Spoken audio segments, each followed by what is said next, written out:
chômage bi nga xam ne les derniers chiffres de l'ANSD yi ma lire man le taux de chômage est passé de 20% à 23%. ok beneen affaire bi nga xam ne aussi nit ñi war. mais Aliou baal ma de su ni bu fekkoonte ni par exemple hydrocarbure bokk ci kon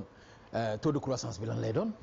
non taux de croissance non hydrocarbure non dama ne la ci 2,2% yi hydrocarbure ci la bokk. parce que débat boobu amoon na ñoom ñuy wax ne taux de croissance day nekk tel banque mondiale ne leen du nekk tel mais dernier chiffre bi ñu mujj accepté mooy 2,2%. ça veut dire que yeneen secteur économie bi yi nga xam ne à un moment donné ñoom ñoo doon porter li nga xam ne mooy la croissance économique comme l'agriculture ak yeneen à la limite ñi ngi ci suuf. waaw loolu jege na récession. waaw non c'est beaucoup plus compliqué que ça ma jox la beneen chiffre boo xam ne tamit war na alarmer sénégalais yi mooy tey entre 2026 2027 et 2028 ñun service de la dette li ñu war a fay ci bor mot na 14 000 milliards moom la ñu war a fay ci bor entre 2026 2027 et 2028 te ñun li ñuy xaar ci année yooyu aussi en termes de recettes budgétaires mi ngi nekk à peu près 15 000 milliards c'est-à-dire ñun war nañoo fay presque 14 000 milliards et quelques li ñuy xaar ci sunu gafaka réew mi ngi toll ci à peu près 15 000 milliards. mooy budget annuel yi boo ko cumulé. ok mooy 5 000 milliards 5 000 milliards nos recettes yi ñuy xaar boo ko cumulé ci 15 000 milliards alors que ñun ñi ngi war a fay 14 000 milliards. Macky Sall bi mu fi nekkee je pense que à peu près ci 12 ans yi à peu près 12 000 milliards la leb ñoom ci 2 ans yi leb nañ à peu près 16 000 milliards donc yow xalaatal rek nga war a fay 14 000 milliards ci bor. te yow li ngay xaar ci xaalis weesuwul 15 000 milliards alors que chaque weer war nga fay salaire war nga investir war nga nangam te loolu lu bëri nag li ko indi bu ñu waxantee dëgg ci communication premier ministre bi la jóge. ah bon. ci communication la jóge mais bala may ñëw ci loolu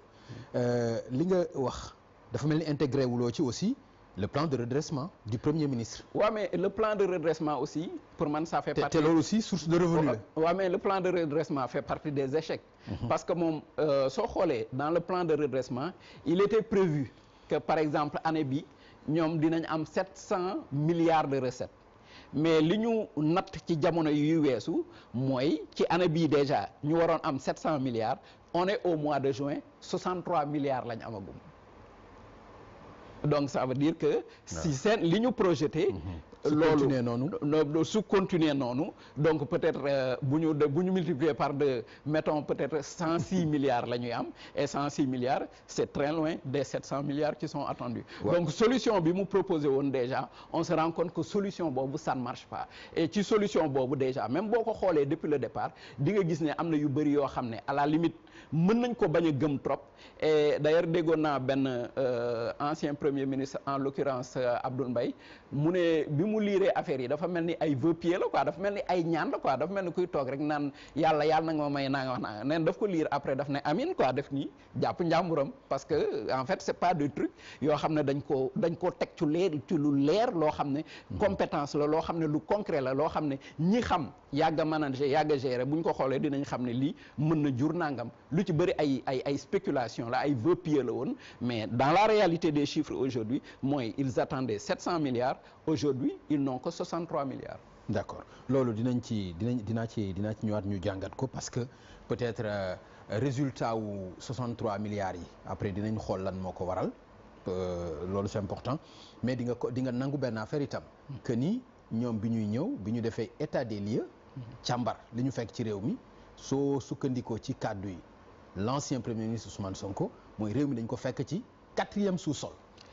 waaw déjà bon man tamit bi ma defee sama taxaw seetlu dama jàpp ne ñoom fekk ñu réew mi ci 4e sous-sol pour plusieurs raisons bi ci njëkk mooy bi ñu ñëwee ñoom bi ñu defee état des lieux fekk nañ Macky Sall ak gouvernement bàyyil nañ leen fii 276 milliards ou un montant similaire loolu laa jàpp man 276 milliards peut-être que mën naa juum ci chiffre exact mais c'est 270 milliards et quelques donc bàyyil nañ leen ko fi benn au mois de juin bi waa FMI ñëwee Sénégal dañ ne tous les clignotants sont au vert. Je pense que la situation a commencé à se détériorer au mois de septembre quand le Premier ministre a fait une déclaration mais loolu après naa ci ñëw maintenant même eurobond yi FMI dañu waxoon soxlawuñ ko dañ ñëwoon soxlawuñ ko maintenant man damay ñëw sax feneen à supposer que ñoom ñu ñëw fekk dëkk bi mu nekk au 4e sous-sol mais Pape Ngagne man dama amoon benn professeur de télévision au CESTI koo xam ne dafa am lu mu tàmmoon wax daf doon wax c'est dans la difficulté qu'on connaît le talent maintenant maanaam bu mettee ci la ñuy xam ñi mën jàmbaar yi wolof daf naan jàmbaar ca waar wa buñ nee diw mbër la mais c'est parce que diw moomu mën na bëre daan mais bëre daanu ñëpp a ko mën daanu waaw bëre daanu moom ñëpp a ko mën n'importe quel club peut être un excellent perdant donc bu ñu lay jëlee yow nga ne mbër nga ñu jiital la mais c'est parce que dañ jàpp ne yow war ngaa bëre mën a bëree daan donc bu mettee la ñuy xam ñi mën donc jàmbaar ci waar wa pour man benn dirigeant mënul ñëw ne jox leen ma mën naa ñu jox la ba pare nga ne mbir mi dafa jafe ça veut dire que yow mën a nga nekkee woon mais du yow mais tam loolu itam dafay xaw a doy waar Aliou parce que réew mi ak loo mën a wax ci jafe-jafe yi ñu ko fekk moom dund nañ ko ñëpp dund nañ ko. waaw non. loolu moom dund nañ ko ay la yéwén. non encore une fois je dis xam nga li ma la expliqué. ba ma la expliqué 1963 ba 2023 2024 ay jafe-jafe laa la doon expliqué non donc nangu nañ ne amoon nañ ay jafe-jafe. nangu nañ ne réew mi jafe na nangu nañ ne am na ay passif social yoo xam ne nekkoon na fi yoo xam ne war nañ ko régler mais ñoom ba ñu ñëwee dañ koy régler mais ku xool situation réew mi nii ak tableau bi ma la dressé léegi dafay wane ne en fait non seulement ñoom régler wuñ problème bi mais dañoo gën a delloo réew mi ginnaaw et loolu je te dis encore une fois lu ci bëri li ko indi que ñu bëgg ko ñu bañ ko c'est la communication. nan la ko indee communication premier ministre. non parce que premier ministre ñun ñëpp fàttaliku nañ qu'en septembre moom moo taxaw jàkkaarloog askan wi jàkkaarloog àdduna ni ñun dañu am maanaam une dette cachée maanaam que les chiffres du Sénégal les chiffres de l'économie du Sénégal sont faux loolu defe naa kuy waxal dëgg di nga wax ne problème yi ñu am yépp loolu moo ko indi parce que ba mu waxee loolu ñëpp ñi nga xam ne ñi ngi doon def Sénégal ñëpp ñi nga xam ne ñoo doon liggéey ak Sénégal mais dañoo téye seen loxo alors que ñëpp xam nañ ne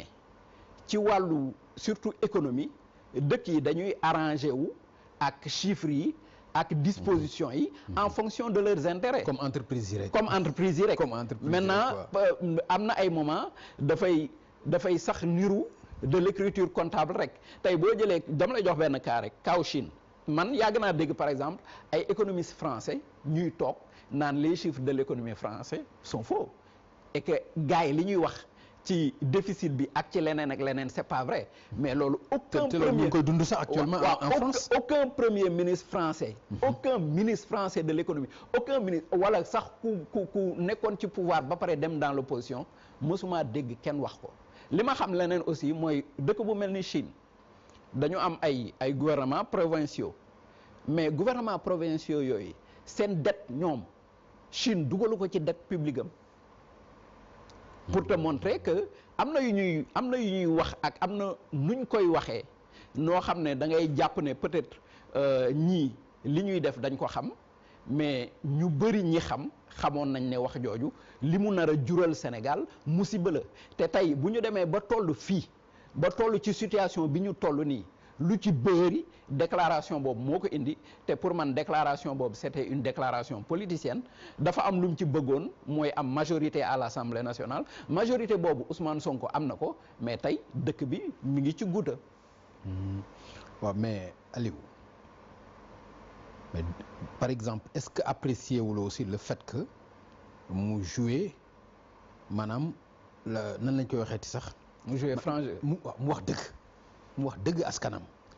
mu wax dëgg askanam te loolu aussi bokk na loo mën a waxal Pastef nga waxal ko son leader itam loolu du tey lañ koy doog a wax ñoom li ñu mës a wax mooy askan wi duñ leen mës a wax lu dul dëgg lu leer lañ leen di wax lu am dañ leen koy wax lu amul dañ leen koy wax est-ce que loolu itam bokk ci ñu ne leen par exemple dans ce jeu massivement multijoueur aux possibilités infinies à chaque saut on s'en